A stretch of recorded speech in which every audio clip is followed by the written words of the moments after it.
আসসালামু আলাইকুম। আহ, হাদি আন্দোলন নিয়ে কিছু কথা।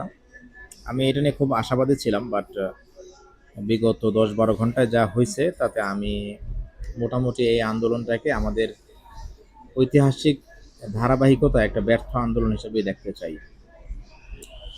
তার কারণ হইল, এই যে নিউ এজের যে সাংবাদিক নুরুল কবির বুড়া, এরে মনে হয় আঘাত করা হয়েছে।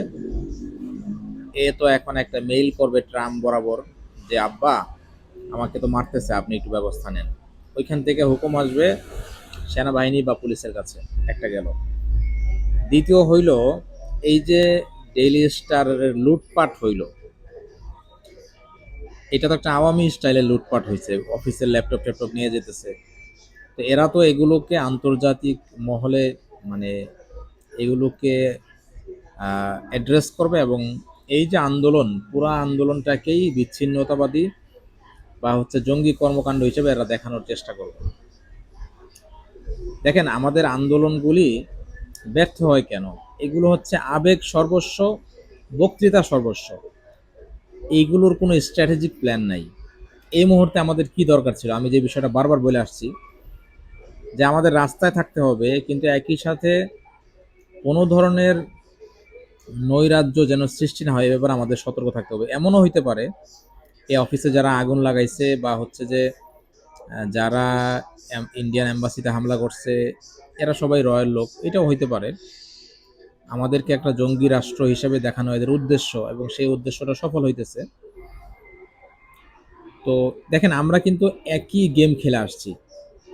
আপনি যদি 1857 থেকে ধরেন, সিপাহী বিপ্লব, এরপর থেকে যতগুলো আন্দোলন হয়েছে, একই স্টাইল আন্দোলন। অর্থাৎ আমাদের আবেগ ছিল, আমাদের প্রতিবাদের মনোভাব ছিল, বাট আমরা হচ্ছে যে কোনো প্ল্যান নিয়ে আগাইতে পারি নাই, যে আমাদের প্ল্যান এ বি সি এরকম কি প্ল্যান। দেখেন, আমরা হাসিনারে সরাই দিছি, ইন্ডিয়া কিন্তু শিলং সালাউদ্দিনের পাঠাই দিছে, প্ল্যান বি খেলতেছে।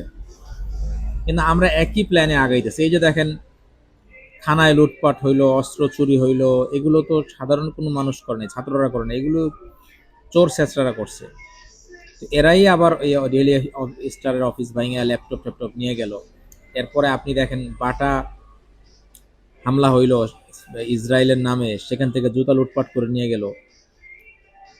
তো এইগুলো আসলে কি, এইভাবে চলতে থাকলে আসলে হয় কি, আমি যেটা দেখি, আমাদের জাতিকে আমি দেখি হচ্ছে একটা আদিম যুগের মূর্খ জাতি হিসেবে।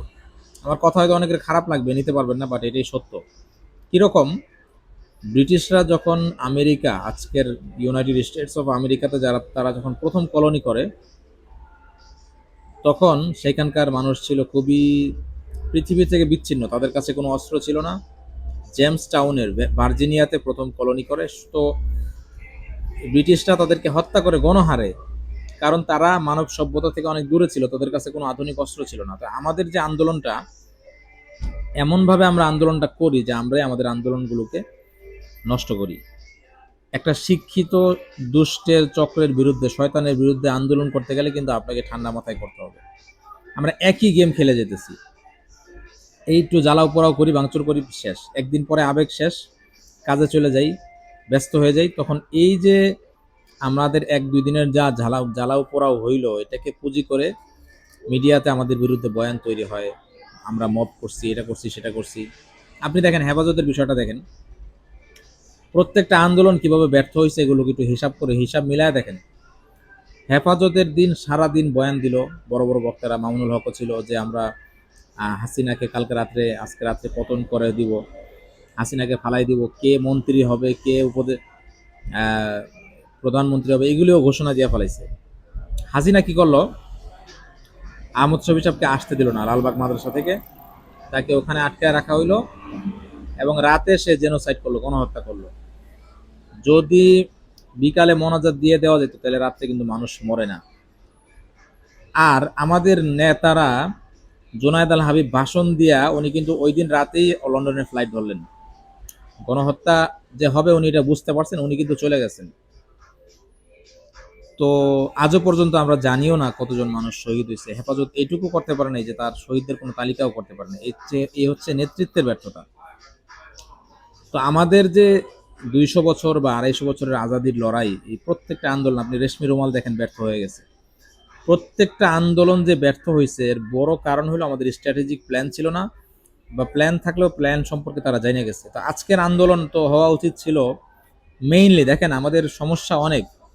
আমাদের ডিজিএফআই ভারতের, আমাদের আর্মি ভারতের। হাদি ভাই একটা কথা বলে গেছে মৃত্যুর আগে, আমি মনে করি এই কথার কারণে তার মৃত্যু হইতে পারে, যে বাংলাদেশের যে ডিজিএফআই প্রধান হাসিনা যখন পালায়া যায় তখন সে হাসিনার সাথে ওই প্লেনেই পালাইছে। পালানোর পরে আবার ভারত থেকে সে ক্যান্টনমেন্টে চলে আসছে, আবার চাকরিতে জয়েন করছে। অর্থাৎ ভারত কি কি প্ল্যান দিয়ে দিছে, কি কি প্ল্যান বাস্তবায়ন করতে হবে, ওই সব প্ল্যান নিয়ে সে বাংলাদেশে ঢুকছে। তার মানে আপনি বুঝতেই পারতেছেন এই যে হাদির খুনি পালায় গেল, এটা খুবই সিম্পল। সে যখন গুলি করছে, গুলি করার সাথে সাথেই মোবাইলটা ফালায় নাই, মোবাইলটা নিয়ে আসে বাইকটা টান দিছে, তাহলে এই মোবাইলটা কোথায় গেল, কোন লোকেশনে যায় সে মোবাইলটা চেঞ্জ করলো, বা মোবাইলটা সে রাখলো, বা মোবাইলটা কারো কাছে দিল, এই লোকেশনটা ট্র্যাক করলেই তাকে ধরা সম্ভব ছিল। কিন্তু ডিজিএফআই এটা ধরে নাই, কারণ ডিজিএফআই এখনো পর্যন্ত ভারতের, সেনাবাহিনী ভারতের, মিডিয়া ভারতের, আর সবচেয়ে সুবিধাবাদী শ্রেণী যে আমলা সচিবালয়, এগুলি ভারতের। এখন আপনি যদি এত বড় একটা শক্তির বিরুদ্ধে ফাইট করতে চান আর যদি ভাঙচুর করেন, তাহলে তো আপনি কিছুই করতে পারবেন না। আপনার তো প্রথম দাবি এটা করা উচিত ছিল যে আমরা উপদেষ্টা পরিষদ সংস্কার করব আগে। উপদেষ্টা পরিষদে মাহমুদুর রহমানকে নিব বা দেশপ্রেমিক লোকজনকে নিব, ইউনুস থাকবে জাস্ট শো অফ হিসাবে, কিন্তু কাজ করবে ভিতর থেকে দেশপ্রেমিক লোকেরা।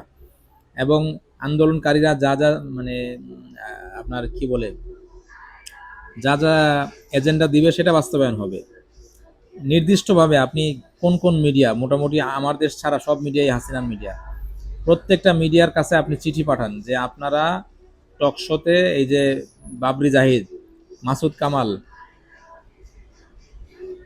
আরও যারা দালাল আছে এদেরকে দাওয়াত দেওয়া যাবে না, এদেরকে আনলে আপনার মিডিয়াকে আমরা ক্লোজ করে দিব।